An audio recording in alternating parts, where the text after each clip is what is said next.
Hola, bienvenidos. Soy Víctor Renovell de la Universidad Internacional de La Rioja y os voy a hablar en esta comunicación de los grupos de WhatsApp como generadores de opiniones y modelamiento de emociones polarizadas.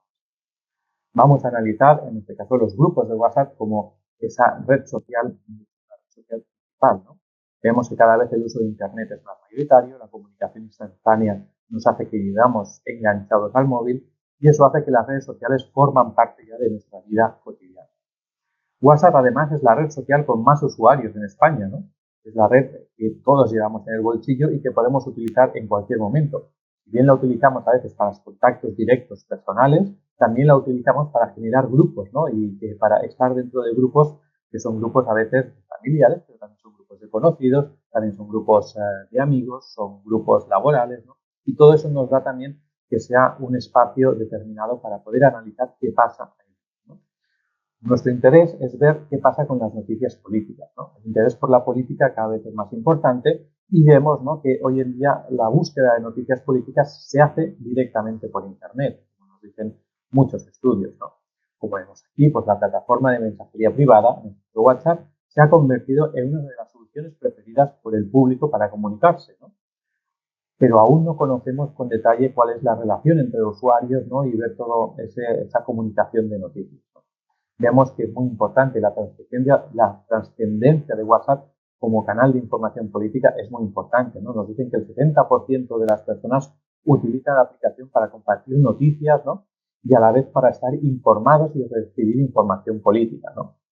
Por eso vemos que WhatsApp ha sido ha sido siempre también una gran herramienta de movilización social, ¿no? Incluso grandes acontecimientos se han llevado a cabo gracias a la presencia de esta red y de la comunicación que se hace dentro de la misma.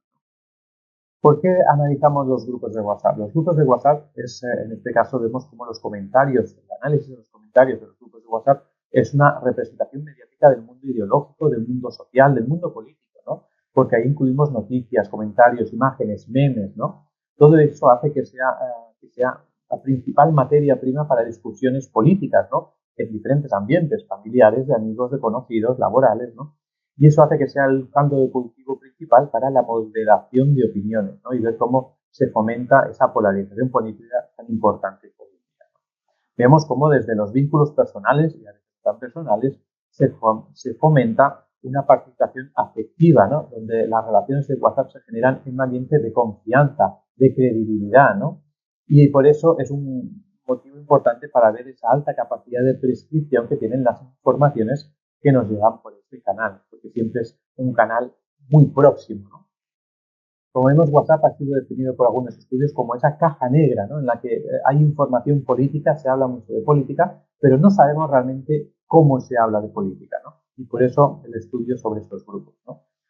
Vemos que un grupo de WhatsApp es un ambiente relajado, próximo, ¿no?, a esa relación comunicacional, ¿no?, donde hay opiniones sin filtros, donde no hay moderadores, ¿no?, y donde se genera un ambiente de confianza, ¿no?, donde hay unos administradores que son los que dan acceso también a otros usuarios. ¿Qué hemos querido hacer con esta investigación? Planteamos un primer objetivo más exploratorio, analizar el comportamiento online, la influencia de los comentarios extremos en la toma de opiniones sobre cuestiones políticas en España. Y se trataba de verificar tres hipótesis: cuanto mayor es la radicalización de las opiniones de un grupo online, menor es la diversidad de opiniones; cuanta mayor es la diversidad de opiniones en un grupo, mayor es el número de ataques directos, ¿no?, de los usuarios de ese grupo, ¿no? Y cuanta más participación tenga un grupo de discusión, más radicalización de opiniones políticas genera, ¿no? Partimos de tres objetivos, de estas tres hipótesis, para intentar descifrar un primer análisis cómo es esa comunicación que se hace dentro de los grupos y si son capaces de modelar opiniones. El análisis se hace a partir de los diálogos, ¿no?, que tenemos en los grupos de WhatsApp, donde vemos opiniones concretas, analizaremos los temas que se tratan, veremos el posicionamiento ideológico de los grupos, ¿no?, de izquierda a derecha como ideología predominante, ¿no? Y todo eso para intentar ver el nivel de radicalización de los contenidos, los ataques verbales, los insultos, los bulos, los comentarios científicos, ¿no?, y toda esa diversidad de opiniones sobre los temas específicos que se hablan en esas redes, ¿no? Veremos cómo ese modelamiento de opiniones, ¿no?, que se refiere a cómo se forman, ¿no?, cómo se forman y evolucionan las opiniones de las personas, ¿no? Queremos ver si hay un cambio importante en esas opiniones, ¿no?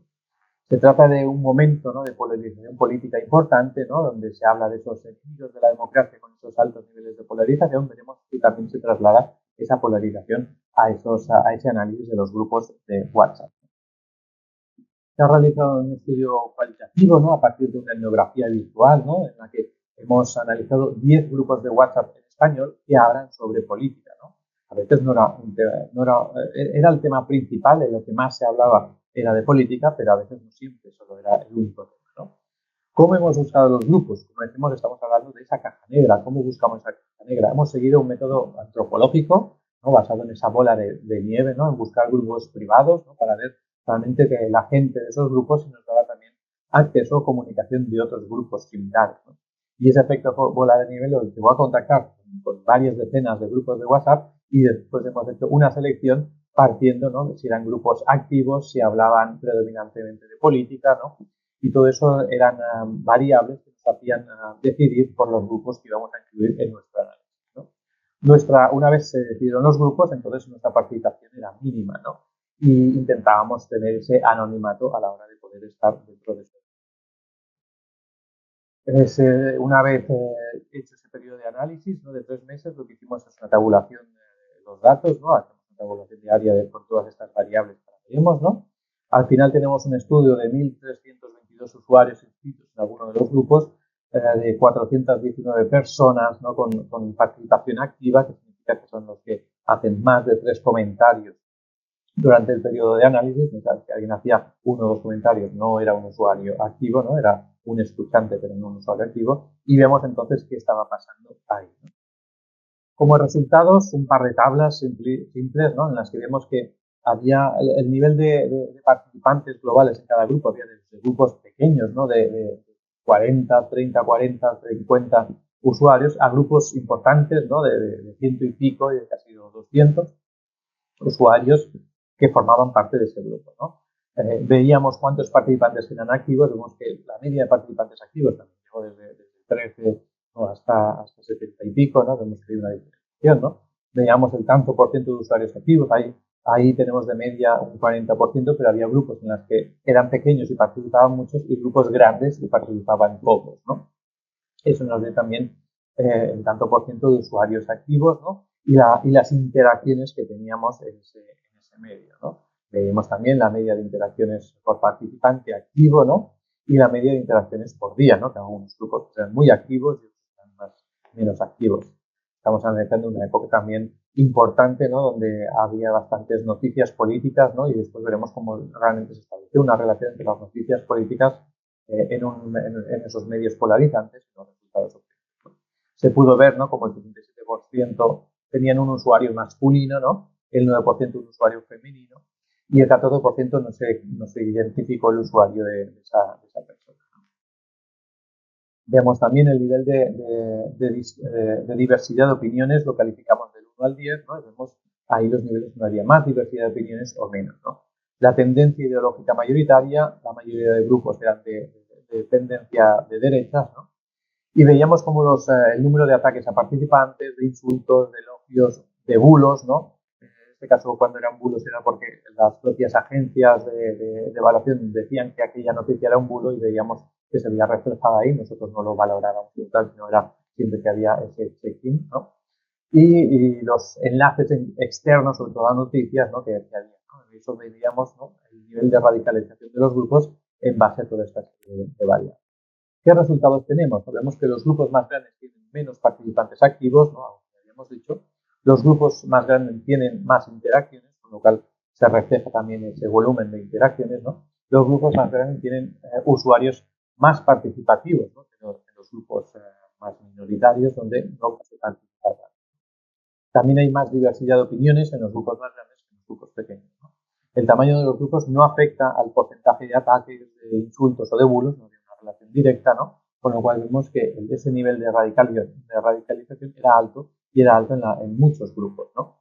Tanto en grupos de izquierdas como de derechas, ¿no?, variaba la diversidad de opiniones, ¿no?, ni los niveles de radicalización, con lo cual no hemos podido discriminar en una base ideológica en la referencia a la radicalización y a la diversidad de opiniones. Los temas tratados, ¿no? Pues había un tema principal, que es un tema relacionado con el independentismo, ¿no? Después el tema de la vivienda, también con el tema de la ocupación, el tema de la corrupción, ¿no? Hay un tema más general de líderes políticos, es cuando se hablaba de algún líder político específico, ¿no? Que también era un tema importante, ¿no? Y después cuando se hablaba también de extrema derecha, ¿no? Delincuencia, empleo, después ya otros temas menos importantes, agricultura, hubo también las noticias, en este caso de los temas europeos, de política europea, con las distintas manifestaciones, ¿no? Y después de otras cuestiones, bueno, ya con mucha menos importancia. Vimos también, como decíamos, hicimos un análisis de contenido y vimos que el independentismo se relacionaba, ¿no? Con Pedro Sánchez, incluso con Ayuso, ¿no? Y dentro del independentismo encontrábamos esas diferentes temáticas, ¿no? Como el tema de Puigdemont, el tema de Cataluña, el tema de la amnistía, ¿no? Es un tema candente, ¿no? En estos análisis, ¿no? El tema de líderes políticos, ¿no? Como decimos, en sentido muy amplio, ¿no? Vemos cómo afectaba también a todos estos grupos, ¿no? Hablando, ¿no? De Pedro Sánchez, ¿no? De Feijóo, de Ayuso, incluso referencias a Aznar, ¿no? O a Vox, ¿no? Y vemos cómo el tema también de Sánchez, ¿no? Se relacionaba, ¿no? Con todas esas temáticas, ¿no? Desde romper España, su relación con Sumar, ¿no? El tema de las manifestaciones que se estaban llevando a cabo, ¿no? Con estas cuestiones. También los otros temas, ¿no? El tema de la corrupción, de la vivienda o de la delincuencia eran temas importantes, ¿no? Que también trataban y que estaban relacionados con todo. Con lo cual vemos que las principales conclusiones son que existe poca influencia en ese modelamiento de opinión, porque sobre todo son grupos que ya no ofrecen una amplia variabilidad de opiniones, con lo cual verificamos la hipótesis 1, pero no podemos verificar la hipótesis 2 y 3 de nuestro análisis, ¿no? Y vemos, ¿no? Que los niveles de radicalización son altos, ¿no? Los niveles de diversidad de opinión son bajos, con lo cual son grupos muy ideologizados, ¿no? Y ese modelamiento de opiniones, ¿no? Es previo, ¿no? Al participar en un grupo de WhatsApp. Lo que vemos y son las conclusiones que hemos tenido. Muchas gracias a todos.